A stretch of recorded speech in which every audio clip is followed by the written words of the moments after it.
यहाँ पर हर आपको राइटर, आपको हर कमाल का शायर और उम्दा अदीब यहाँ पर नजर आएगा। इन शायरों से बात करेंगे और फैज अहमद फैज साहब को आज याद करेंगे नई बात। मैं समझती हूँ कि जो सूफी का मज़ार होता है ना, उस पर रौनक हमेशा होती है। फैज की शायरी ऐसी है कि जो हर दौर पे मुंतबिक होती है। लाजिम है कि हम भी देखेंगे जब तख्त गिराए जाएंगे। जरा देखो तो मुझको आईने से, चमक उठती हूँ तेरे देखने से।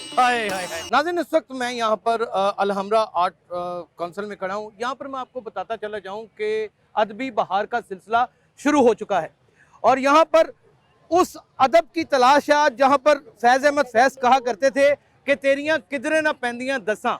और आज ये जब मैं मिसरा बोलता हूँ तो यकीन जानिए कि मुतलाशी हो जाता हूँ उन अदबी बैठकों का जो कभी सजा करती थी, लेकिन आज भी फैज अहमद के नाम पर यहाँ पर जो मेला लग जाता है, खुदा की कसम वो अपना सहर तारी कर जाता है। हमारे साथ मरूफ कालम निगार, मरूफ शायरा, मुतादिद किताबों की मुसन्फ़ा और अल्हम्दुलिल्लाह खुशकिस्मती से मेरी उस्ताद गरामी, मेरी बड़ी बहन सोफिया बेदार साहबा मौजूद हैं। हम आज की इस खूबसूरत महफिल में आपको खुशामदीद कहते हैं। मुझे ये बताइए कि आप कुंभा परवरी कर रहे हैं या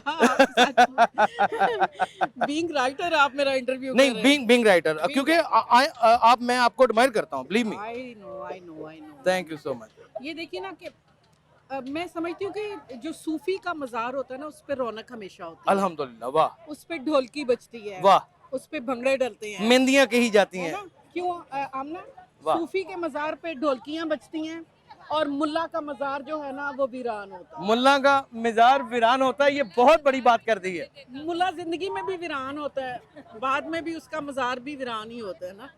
तो ये एक शायर का जो है वो जश्न है, एक शायर की जो है उसकी शायरी को ट्रिब्यूट है कि सारे राइटर यहाँ पे इकट्ठे हुए हैं। और फैज़ की शायरी ऐसी है कि जो हर दौर पे मुंतबिक होती है। वाह, क्या कहने। अभी भी जो असेंबलियों में होने लगा है उस पे भी फैज़ की शायरी बड़ी मुंतबिक हो उन्होंने रही है। जलाली शायरी और बड़ी उन्होंने बेबाक से अंदाज में। वो इंतजार हमें भी है कि लाजिम है कि हम भी देखेंगे, वाह लाजिम है कि हम भी देखेंगे वाह, वो जब दिन के धरती धड़ धड़ धड़केगी, हाँ, आहा, और जब ये ताज उछाले जाएंगे, ओए होए जब होए। तख्त गिराए जाएंगे। ये वो मेला उसी सोच की जब जो है ना, मसलकों के कोहे करा, जब मसनदों के कोहे गिरा ओहो हो, और मसनद से उठाए जाएंगे। मसनद से उठाए और अभी जाए। भी आप देखें मसनद की लड़ाई जारी है, मसनद की लड़ाई जारी है। मसनद पे लेकिन ये दुनिया दिखाई जा रही है। सोफिया, ये जमहूरी हुस्न भी है, ये सारी चीज़ें साथ साथ चलती हैं, ब्लेम गेम भी होती है, ये सारा कुछ होता है। लेकिन उसके दौरान इस तरह आप किसे क्रेडिट देंगी इन महफिलों का? सीएम पंजाब की बड़ी काविशें हैं, हाँ। जनाब मोहसिन रजा नकवी साहब की, हाँ जी, ये तो है। उस हवाले से हमें कुछ बताएं प्लीज। मोहसिन रजा नकवी साहब ने ये साबित कर दिया कि जो निगरान हुकूमतें हैं हाँ हाँ, वो आती तो इंतखाबात करवाने के लिए, बिल्कुल ठीक है। लेकिन उन्होंने अदब के मुंतखब लोगों को चुना है। वाह सियासतदान तो जिस तरह से चुने जाते हैं वो आपको पता है, वाह, लेकिन अदब के मुख्तलिफ लोगों को चुना है उन्होंने। क्या बात, और महफिलें आबाद की हैं, हस्पतालों की एमरजेंसियाँ ठीक की हैं, वाह, उन्होंने बहुत सारे अंडर पासेस बनाए हैं, बहुत सारे ओवरहेड ब्रिजेस बनाए हैं। बड़ा काम किया जितना उन्होंने, काम इसमें कोई उन्होंने दूसरी किया राय है, नहीं है। जो है इलेक्टेड गवर्नमेंट नहीं करती। वो एक दर्द दिल रखने के लिए अवाम के एक ऐसे खूबसूरत उभरते हुए नुमाइंदे भी हैं और चेयरमैन पीसीबी भी हैं। अब नाज़रीन, अदब ये एक ऐसा काम है कि इंसान को सुखदमर बना देता है। आपको चंद अशारी क्यों ना, एक इंतखाब भी आपके दिल में क्यों ना कहीं छुपा हो, वो बाज़बान ज़द-ए-आम नहीं होता, वो शायर का जज्बा खुद कह देता है। मैं चाहूँगा इस मौके के ऊपर कुछ अपने अशार में। एक शेर तो आपके लिए जी बहुत बहुत शुक्रिया। कि जरा देखो तो मुझको आईने से, आए हाय, चमक उठती हूँ तेरे देखने से। हाय हाय हाय।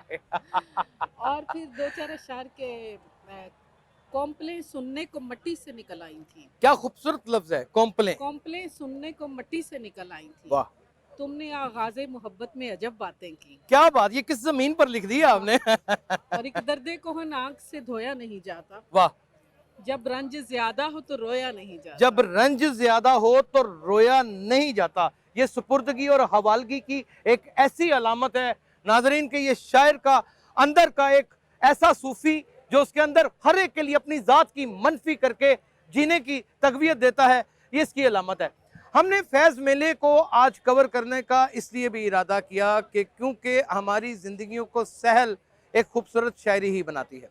और ये इनकलाबी शायरी तो इंसान के अंदर वो जज्बे पैदा करती है कि एक जमहूर अपना जमहूरी हुस्न तलाश करने के लिए हर जगह के ऊपर गामजन रहता है। इसी तरह की तकरीबात को ना सिर्फ हम आपकी खिदमत में पेश करेंगे, बल्कि इसका हासिल वसूल, इसका जुज़वी मानी और इसके इज्तिमाई मानी भी हम आपको बताने की कोशिश करेंगे। अपना बहुत ख्याल रखिएगा। अल्लाह हाफिज़।